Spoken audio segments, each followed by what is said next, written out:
Hello guys, তোমরা সবাই কেমন আছো? আমিও ভালো আছি। দেখতে পাচ্ছ আমরা এখন এক জায়গায় ঘুরতে যাচ্ছি, চলে এসেছি। আমি আর মনা আছি। মনাকে কেমন লাগছে সবাই অবশ্যই বলবে।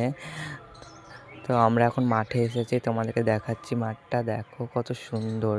তোমাদের ওখানে এরকম মাঠ আছে? এত বড় মাঠ তোমরা কোনোদিন দেখেছো? দেখে নাও, সবাই কমেন্ট করে বলবে কেমন লাগছে। তো আমরা এখন যাচ্ছি। আমরা এখন চলে এসেছি আমাদের কলা বাগানে। দেখতে পাচ্ছ আমাদের কলা বাগানের গাছে কতগুলো কলা ধরেছে। যে যে খেতে চাও কমেন্টে জানাও। এই কলা বাগানের দায়িত্বে মনা আছে, মনাকে অবশ্যই বলবে, তাহলে তোমাদেরকে কলা দিয়ে দেবে। এটা আমাদের পুরোটাই কলা বাগান। কেমন লাগছে তোমরা অবশ্যই বলবে। তারপরে আমরা চলে এসেছি আমাদের শ্যালো মেশিনে। এটা আমাদের শ্যালো মেশিন।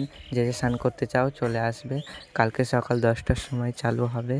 যে যে স্নান করতে চাও তাড়াতাড়ি চলে আসবে।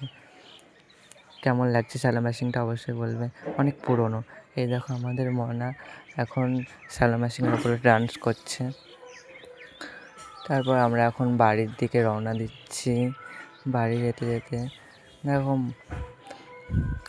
মনা, এই দেখো আমাদের মনা দৌড়ে দৌড়ে আসছে। ওর ছাগলের জন্য পাতা নিয়ে আসছে। ওর দুটো ছাগল আছে বাড়িতে। তারপর আমরা আবার বাড়ির দিকে রওনা দিচ্ছি। পাতাগুলোকে কীভাবে নিয়েছে দেখো। যেতে যেতে চোখ পড়লো মনার কলা বাগানের দিকে। এটা হলো মনাদের কলা বাগান। এটা মনা হাই করে দে। এটা হলো মনা। যে খেতে চাও মনাকে অবশ্যই কন্ট্যাক্ট করবে। আমরা বাড়ি যাচ্ছি এখন। অবশেষে আমি বাড়ি পৌঁছে গেছি। তো বাই।